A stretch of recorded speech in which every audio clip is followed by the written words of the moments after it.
नमस्कार प्रिय किसान साथियों, वंतिका टेक चैनल पर आपका हार्दिक स्वागत है। किसान भाइयों, हम उम्मीद करते हैं आपकी जो सरसों की जो बुआई है वो सफलतापूर्वक पूर्ण हो गई होगी।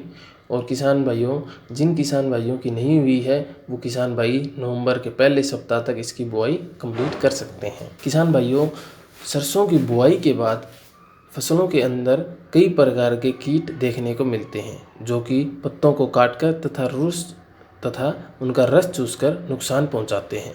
खास तौर पर ये उत्तर भारत के अंदर देखने को ज़्यादा मिलते हैं जो कि सरसों के अंकुरण से लेकर 15 से 20 दिन तक की होने तक ज़्यादा नुकसान पहुंचाते हैं। सरसों में आरा मक्खी, चितकबरा कीड़ा और बाल वाली सुंडी फसल को नुकसान पहुंचाती है। आज हम इन्हीं के बारे में आपको बताएंगे कि किस प्रकार से किसान भाई इनका कीट नियंत्रण कर सकते हैं, कैसे इनकी पहचान कर सकते हैं और इनकी रोकथाम किस प्रकार से किसान साथी कर सकते हैं। अगर आप हमारे चैनल पर पहली बार आए हैं तो कृपया सब्सक्राइब करें ताकि आने वाले समय में कृषि से जुड़ी अनेक प्रकार की अपडेट्स आपको समय समय पर मिलती रहें। अगर आपका कोई प्रश्न या कोई सुझाव है तो आप हमें कमेंट के माध्यम से भेज सकते हैं।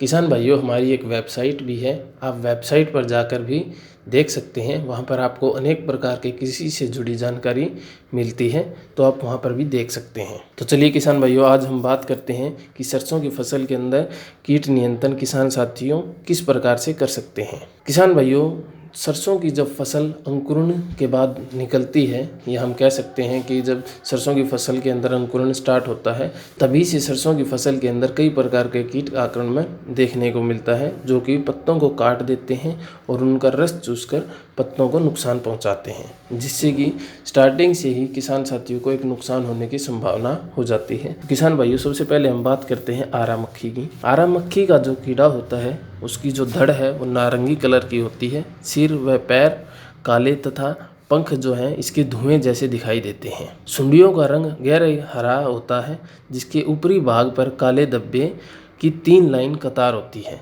ये पत्तों को काटकर खाती है।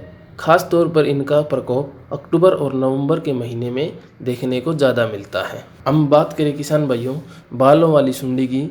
इस सुंडी का जो तितली भूरे रंग की होती है और जो पत्तियां निचले सतह पर अंडे देती हैं, इसका जो शरीर है बालों से ढका हुआ होता है और आगे पीछे के जो बाल हैं जो इसके काले कलर के होते हैं।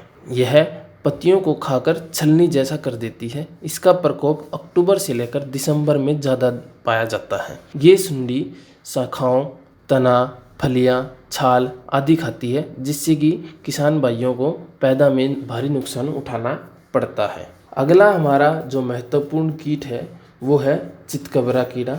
चितकबरा कीड़ा काले कलर का होता है जिस पर लाल, पीले व नारंगी धब्बे होते हैं और शिशु हल्के पीले व लाल होते हैं और 2 बार फसलों में पाए जाते हैं, एक अंकुरण के समय पर और दूसरे कटाई के समय पर ज़्यादा देखने को मिलते हैं, जो कि पौधों के विभिन्न भागों का रस चूसते हैं, जैसे कि किनारों से पत्तियां सफ़ेद होना आरंभ हो जाती है और दाने में जो तेल की मात्रा है वो कम हो जाती है। अब बात करें किसान भाइयों इनकी रोकथाम की। इनकी रोकथाम किसान साथी कई प्रकार से कर सकते हैं। जो किसान साथी ऑर्गेनिक तरीके से करना चाहें वो किसान भाई नीम ऑयल का प्रयोग कर सकते हैं, जो कि 3 से 5 ml प्रति लीटर पानी में घोलकर आपको छिड़काव करना है। अब हम बात करें किसान भाइयों कि आप किस प्रकार से इनका केमिकल के माध्यम से नियंत्रण कर सकते हैं। किसान भाइयों, सबसे पहले और जो सबसे ज़्यादा यूज किए जाने वाला केमिकल है वो है क्विनलफॉस। जी हाँ, 400 से 500 ml क्विनलफॉस आपको लेनी है, जो कि 1 एकड़ के लिए पर्याप्त रहेगी। दूसरा कीट नियंत्रण है किसान भाइयों डाइक्लोरोवॉस 76 EC। डाइक्लोरोवॉस से भी किसान साथी इनका नियंत्रण कर सकते हैं। मात्रा आप 200 ml प्रति एकड़ के हिसाब से ले सकते हैं। अगला है किसान साथियों इमिडाक्लोप्रिड। इमिडाक्लोप्रिड भी एक बहुत ही अच्छी दवाई है, जिसकी अगर हम मात्रा की बात करें 120 से 140 ml आप अपने फसल के अंदर यूज कर सकते हैं। किसान साथियों, इसके अलावा आप मिथाइल डायमाटोन का भी यूज कर सकते हैं। मात्रा आप 400 से 500 ml प्रति एकड़ की दर तक डाल सकते हैं। अगला ही है किसान भाइयों जो कि ज़्यादातर किसान साथी यूज़ करते हैं, या हम कह सकते हैं कि जो लगभग सभी जगहों पर यूज़ की जाती है वो है मैलाथियोन 50 EC। अगर इसकी मात्रा की बात करें तो किसान भाइयों 200 से 250 ml मात्रा 1 एकड़ के लिए पर्याप्त रहेगी। ये दवाइयाँ आप 200 से 250 लीटर पानी में मिलाकर प्रति एकड़ के अंदर छिड़काव कर सकते हैं, जिससे कि सभी प्रकार के कीट का नियंत्रण किया जा सकता है। अगर किसान भाइयों आपका अभी भी कोई प्रश्न या कोई सुझाव है तो आप हमें कमेंट के माध्यम से भेज सकते हैं। वीडियो पसंद आए तो लाइक और शेयर करना बिल्कुल भी ना भूलें। धन्यवाद।